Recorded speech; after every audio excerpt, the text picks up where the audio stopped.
Hello friends, get ready for the dictation. The dictation will start after 10 seconds.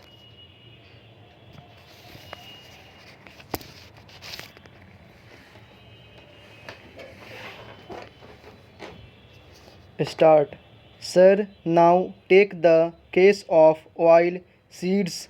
We are importing 1 million tons of oil seeds at a cost of rupees 500 crores per year.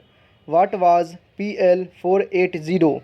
We were importing wheat more or less the same quantity. Why cannot we produce 1 million tons of oil seeds in India? Our masses are not getting pulses. Without pulses, what is the protein they get? Pulses are not sufficient. Our scientists have brought about a revolution, the green revolution, so far as wheat is concerned. Our scientists have the greatest skill and they have bring about this revolution so far as the oil seeds and protein are concerned, so that the common people are not deprived of them. Now, sir, the planning process should ensure that we produce mass consumption goods. What was the position last year? There was a shortage in production of about 25% in aluminium, in cement and in steel. Why can't we ensure that there is no shortage in production? Was there any shortage in the production of air conditioners? No. Was there any shortage in the production of refrigerators?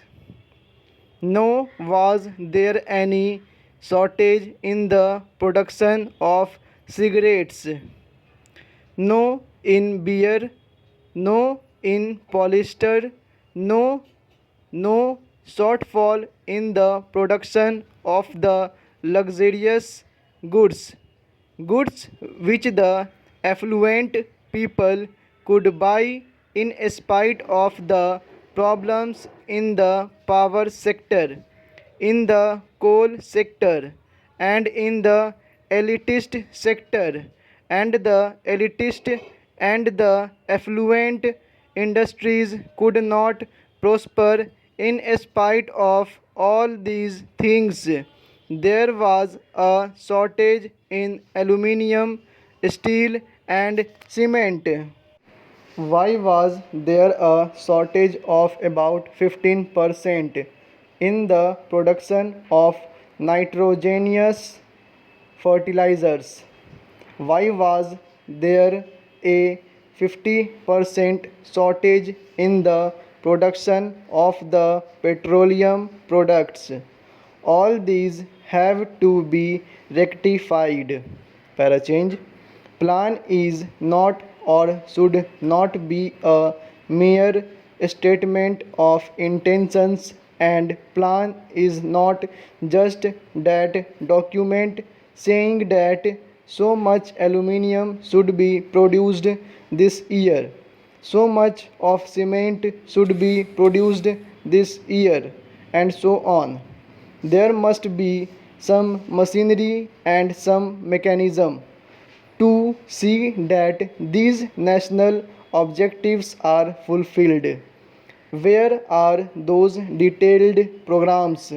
Where are those connections between the planning commission and the different industries, different entrepreneurs, peasants, scientists, and others, so that these targets can actually be achieved and there is no shortfall in production as well?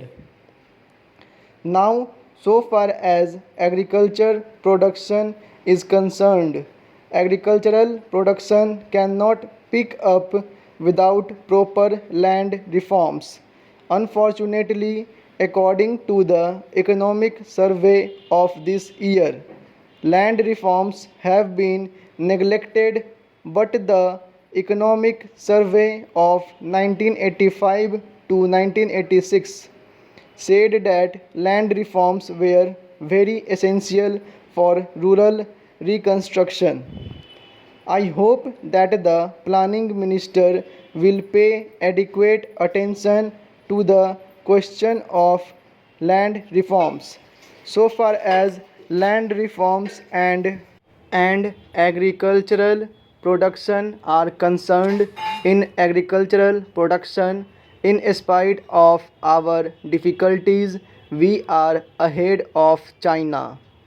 China's growth of farm output is not even 2.5%, perhaps it is a mere 2%, but our growth in farm output is about 3%. Therefore, we are ahead of China. But in other matters, China is ahead of us. But there is no reason why we should not excel them. Therefore, when we face these difficulties, we have to see how we can rectify them. Now, on the question of self reliance, in recent times, due to the absence of the planning minister or due to the some other distortions, there has been a backsliding, and it seems that we have lost faith in the Swadeshi spirit, in the spirit that we Indian people can stand on our own. Para change. Therefore, not much of foreign aid is there. Any foreign aid has increased to rupees 800 crores or so, and aid from the International Monetary Fund is about rupees 540 crores. This type of reliance, too much reliance on foreign aid and assistance, will not make our nation grow. Therefore, sir, I hope that the public sector, in which we have invested about 15,000 crores of rupees, should have the surplus. If we have to have a proper planning, we must have a proper approach towards the management as well as towards the workers. When we industrialize, when we nationalize an industry, when we socialize an industry, it is not an institutional change. There should not only be an institutional change, but there should also be a psychological change.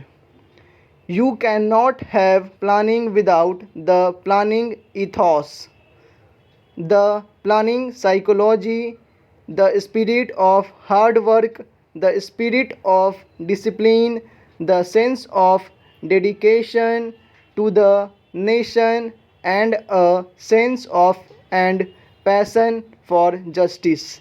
Therefore, institutional change, attitudinal change, and psychological change go along with the planning mechanism and the planning, and unless we can make everybody feel that when we nationalize an industry, it belongs to the nation and that it must produce surpluses and that it must not create losses, we cannot succeed, because those surpluses will generate capital for further investment, for further production, and for further employment. Full stop.